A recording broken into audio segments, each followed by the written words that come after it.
বাংলাদেশের প্রত্যন্ত জায়গায় গিয়ে যৌতুকের বিরুদ্ধে, পাশাপাশি মাদকের বিরুদ্ধে জাতিকে সচেতন করার জন্যে আমি আন্দোলন শুরু করে দিয়েছি।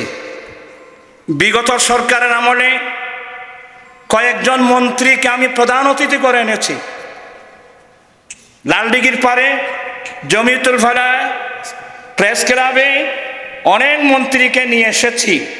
কাজটা কিন্তু আমার ছিল না, কাজটা কিন্তু এদেশের মন্ত্রী মিনিস্টার যারা দায়িত্বশীল, কাজটা কিন্তু এদের। আমার মানবতা আমার বাধ্য করছেন। কত কষ্ট করে মন্ত্রী মিনিস্টারদেরকে আনছি কি জন্যে? আমি সাংসদ না, এই জাতির কথাগুলো সংসদে দাঁড়িয়ে বলতে হবে। সংসদে দাঁড়িয়ে বলতে গেলে সাংসদ হতে হবে। আমি তো সাংসদ না। এই জন্য যারা সাংসদ, মানুষ নির্বাচিত করে সংসদে পাঠিয়েছেন, ওদেরকে এনে, মন্ত্রী মিনিস্টারদেরকে এনে আমি খুব বিনয়ের সাথে বলছি, আমাদের মনের দাবিগুলো, জনগণের দাবিগুলো আপনারা সংসদে দাঁড়িয়ে একটু বলবেন।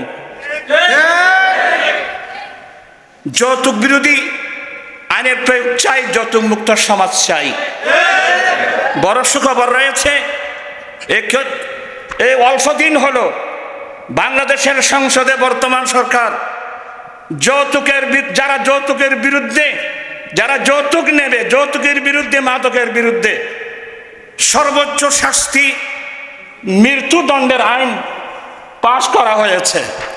এই জন্য আমাদের আঞ্জুমানের পক্ষ থেকে, আহলে সুন্নাত ওয়াল জামাতের পক্ষ থেকে আমি সরকারকে ধন্যবাদ জানাচ্ছি, মোবারকবাদ জানাচ্ছি। পাশাপাশি যৌতুকের বিরুদ্ধে অনেক কঠোর আইন করেছেন। আমি বলবো, যতই মৃত্যুদণ্ডের আইন পাশ করা হোক, যৌতুক থেকে সমাজকে মুক্ত করা যাবে না। কারণ আমাদের দেশের দরিদ্র মানুষের সংখ্যা বেশি। এই জন্য আমি গবেষণা করে আমি দুবাই, আবুধাবি, মাস্কট, কাতার, সৌদিয়া, বিভিন্ন আরব কান্ট্রিতে গিয়ে ঘুরে ঘুরে আমি তল্লাশি নিয়েছি। প্রত্যেক আরব সরকার রাষ্ট্রীয়ভাবে একটা ম্যারেজ ফান্ড করে রাখছে, যাতে দরিদ্র আরবি ছেলে নিজের স্ত্রীর মোহরানা পেমেন্ট করে যেন নির্দ্বিধায় বিয়ে করতে পারে। সরকার এক একজনের জন্যে 1 লক্ষ থেকে 2 লক্ষ দিরহাম বা রিয়াল অনুদান দিয়ে থাকে।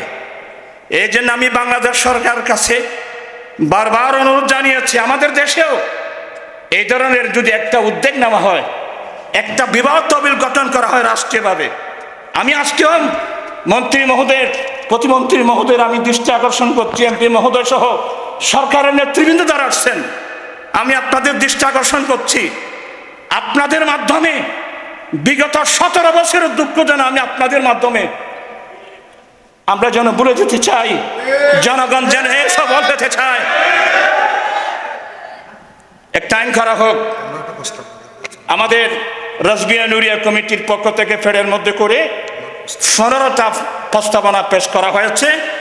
তন্মধ্যে একটা হলো, আমাদের দেশেও রাষ্ট্রীয়ভাবে, স্থায়ীভাবে ম্যারেজ ফান্ড গঠন করা হোক।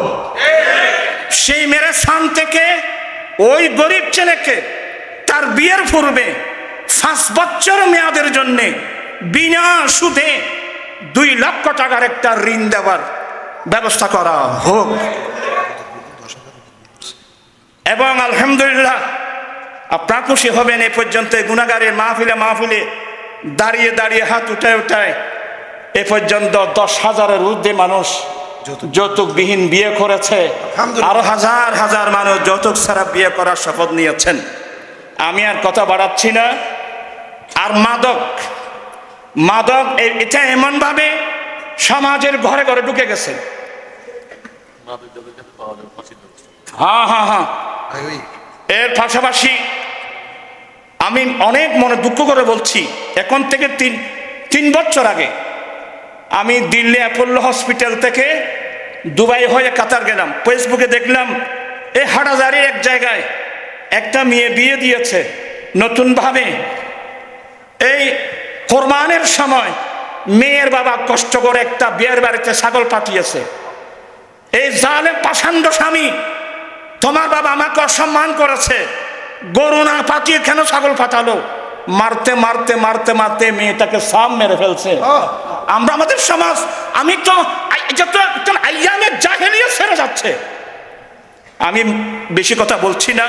আর এই যে মাদক, আমি খুব বিনয়ের সাথে বলছি, আগামী যদি দেশকে এগিয়ে নিতে চাই, সমাজকে মাদক থেকে মুক্ত করতে হবে।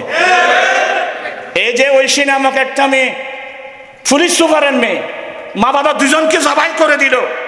পত্রিকায় দেখলাম মেয়েটা মাদক সেবন করে। গত সপ্তাহের মধ্যে আনোয়ারাই হলো। ফটিয়ার মধ্যে তো নিজের ছেলে নিজের মাকে গুলি করে মেরে ফেলছে।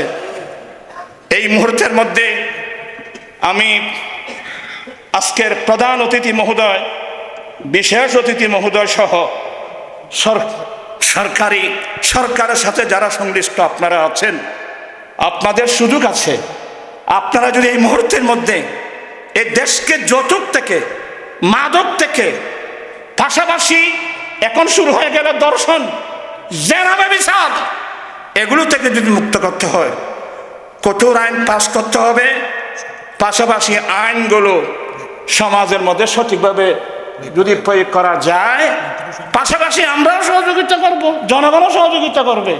সেদিন বেশি দূরে নয়, এ দেশ যৌতুক মুক্ত, যৌতুক মাদক দর্শন থেকে মুক্ত হবে ইনশাআল্লাহ।